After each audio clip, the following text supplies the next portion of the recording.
Ma'am Sheila. I'm Sandara Rojas from STEM 11B. I'm here in front of you because I want to share and recommend you my favorite movie. My favorite movie, which is a title, Titanic.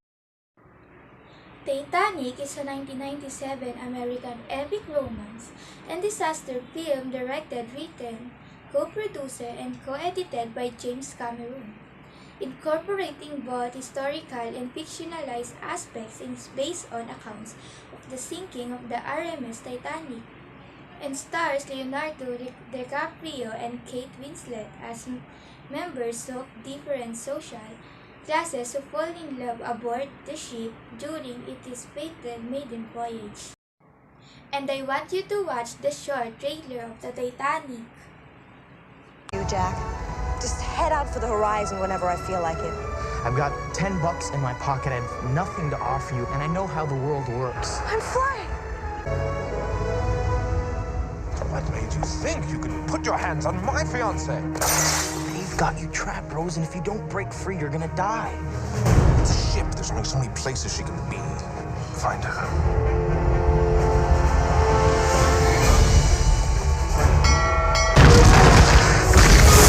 I have been robbed. Is this it? Don't you believe it? All the way! Why are the boats being launched half full? For God's sake, there's women and children down here! Let us out so we can have a chance! Where are you going? What to him?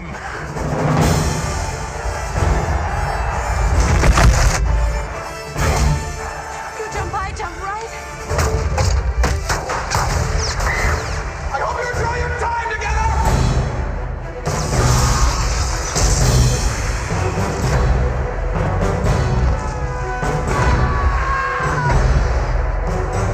You have to stay on the ship as long as possible.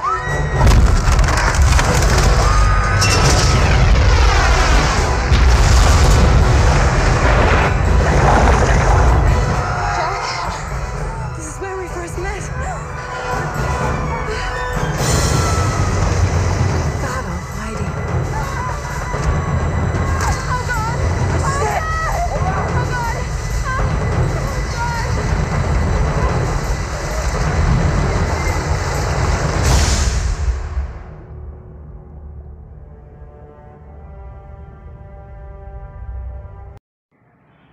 In 1912 Southampton, 17-year-old Rose and her fiancé Cock Halley and her mother Ruth board of the luxurious Titanic.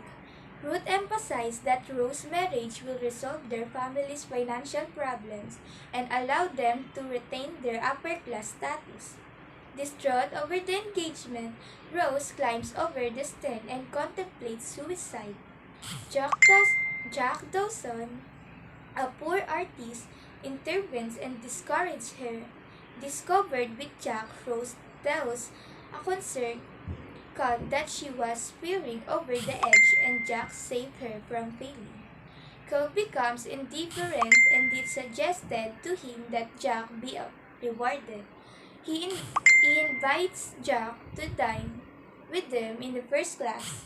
Jack and Rose develop a tentative friendship. Despite Carl, his valet Spicer Lovejoy and Ruth being wary of him following dinner, Rose secretly joins Jack at a party in the third class. Carl discovers Jack's sketch of Rose and an insulting note from her in the safe along with the necklace. When Jack and Rose attempt to inform Carl of the collision, Carl retaliates by having Lovejoy slip the necklace into Jack's pocket, accusing him of theft. Jack is arrested and restrained in the Master of Arms office. Carl puts the necklace in his own coat pocket. Aware of Carl and Rose's disapproval, Rose rebuffs Jack's advances, but later realizes she prefers him over Carl.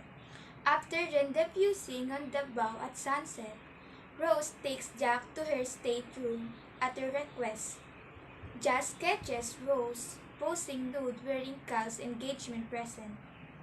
The heart of the ocean. They evade Lovejoy and have sex in an automobile side the cargo hold. On the forward deck, they witness the ship collision with an iceberg. and overhear its officers and builder discussing its seriousness. With the ship sinking, Rose flees Cal and her mother, who has boarded the lifeboat, and frees Jack. On the boat deck, Cal and Jack encourage her to board the lifeboat, while intending only to save himself. Cal claims he can ensure he and Jack get off safely.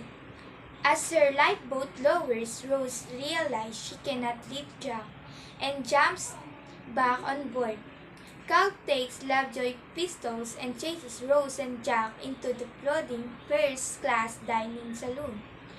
After using up his ammunition, his relents, Cal realized he gave his coat and consequently the necklace to Rose. After braving several obstacles, Jack and Rose return to the boat deck. The lifeboats have departed and passengers are falling to their deaths as the stern rises of the water. The ship breaks in half, dropping its stem into the water. Jack and Rose climb into the back of it and drive it into the ocean. He helps her into a wooden panel wide enough for only one person. He assures her that she will die an old woman warm in her bed. Jack dies of hypothermia, but Rose is saved by a returning lifeboat.